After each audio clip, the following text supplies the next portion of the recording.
Hi, hope you are doing well. In the last part, we saw Chu Xiao and Yu Yu both spending quality time together. These days, Chu Xiao had slowly heard about what happened back then. After she followed Xiao Che back to Liang, Xia wrote 7 letters to Tang, requesting that Xia Che handed Chu Xiao over to them. Yan Shun mobilized troops towards Liang, engaging in a few battles with them at the western borders.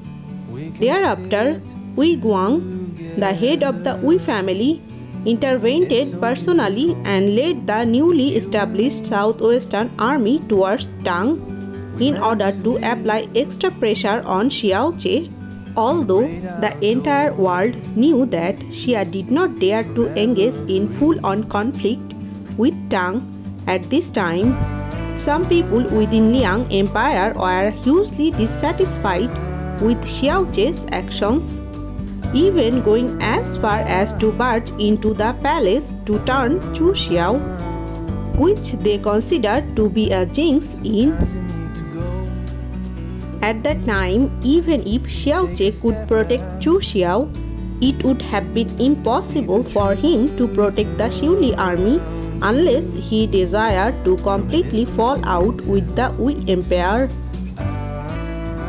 At that time, the Xinghai king suddenly raised the flag of the Wei Empire.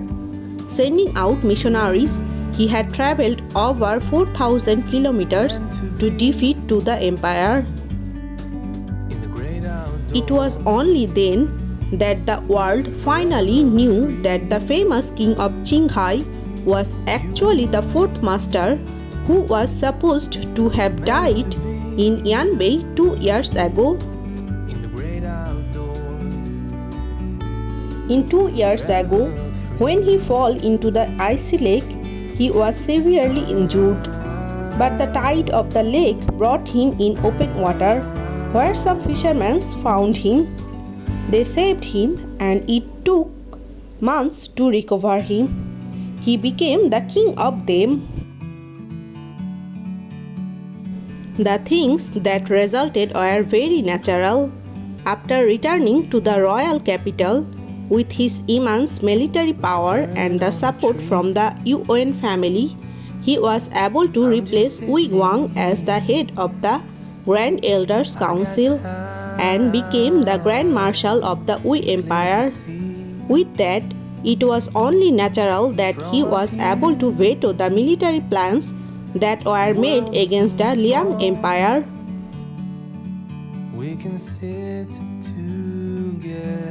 Chu Xiao refused to think about how much blood underlaid such political upheaval. After dabbling in the road of politics, she knew very well how deep the water could be. Even if it seems to be calm on the surface, there would be countless undercurrents sweeping beneath.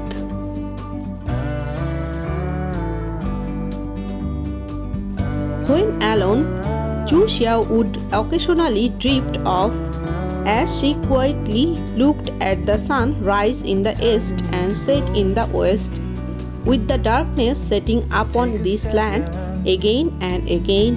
The new year arrived and soon passed.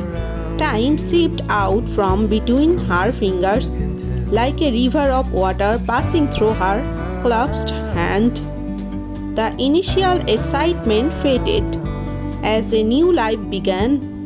Looking at the birds that were flying back from the north, she saw them dashing across the sky, leaving behind a trail in the sky. She thought, perhaps they are going home.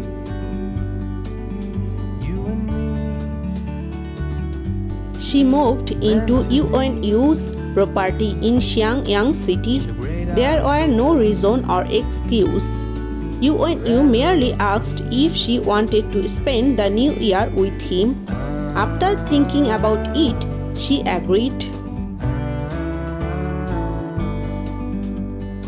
It was a rather mundane new year. There were no luxurious dancers, no melodic musicals, no sumptuous feast. Yet there was a rare peace, serenity that came from the bottom of one's heart. Like a bird on a tree. In the past few days, she had been to a lot of places with UNU. They had passed by quiet alleyways, dilapidated mosques, and had eaten from roadside stores, shopped together in the crowded carnival, and even played with firecrackers on the day of the new year. Together, it's so beautiful. You and me. In the cracking of the firecrackers, it was as though time had turned back 2 years ago. As she stood in the crowded streets, facing the multitude of lights before her, a longing sense of peaceful satisfaction filled her as she was surrounded by light.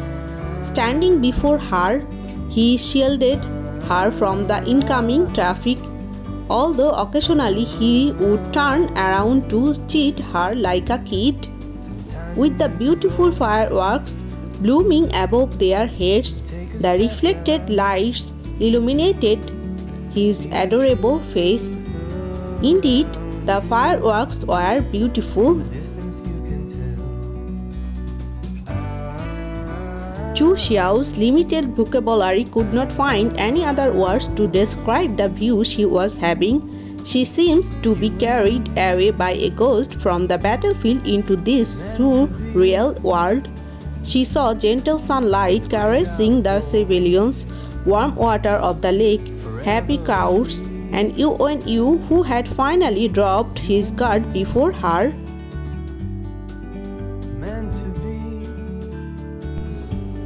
This was a man who had been angry with her countless times, someone whom she viewed as her arch nemesis for a long time. Yet he had helped her so many times she had lost count, and had even made a trip to hell and back for her.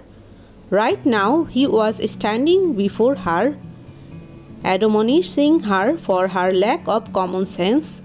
Suddenly she felt as though these moments were all stolen from the heavens. Every second suddenly seemed ever so precious.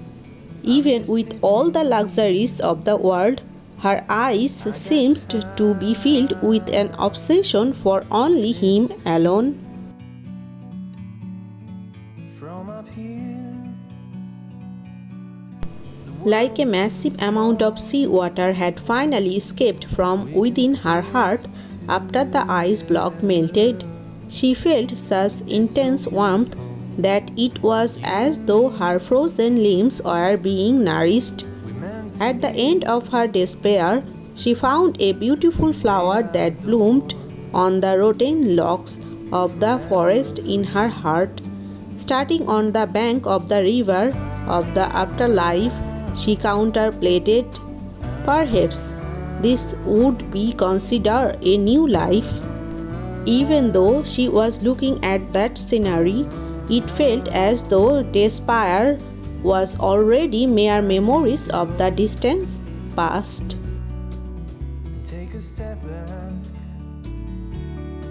to see the truth around you. With the door half open, he stood in the courtyard with his bluish purple clothes that were full of embroideries of golden flowers.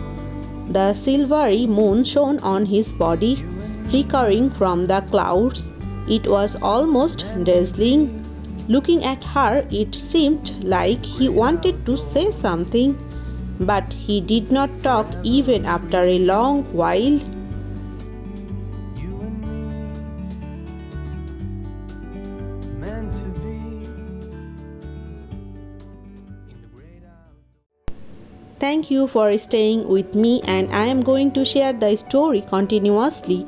Stay with me, subscribe and like the video to support me and to know the further story of Princess Agent Season 2. Thank you.